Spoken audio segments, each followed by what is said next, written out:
Hi, my name is Lina and I'm a trainee producer for National Youth Music in Wales, specifically the Music Futures programme, which we are right now, so we're clubbing for that.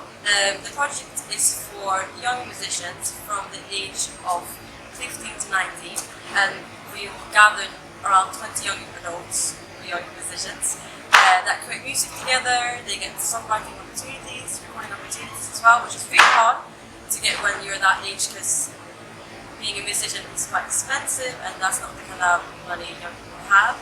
We've also employed mentors that work together with these musicians, and they've been very involved in kind of developing their artistry, having the right songs, and also working on their stage presence.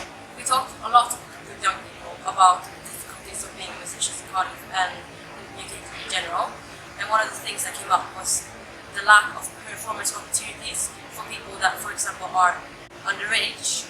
But basically we wanted to find a space for young musicians to get the opportunity to perform without having to be fully established or over 18. So this is one of the most important aspects of the event.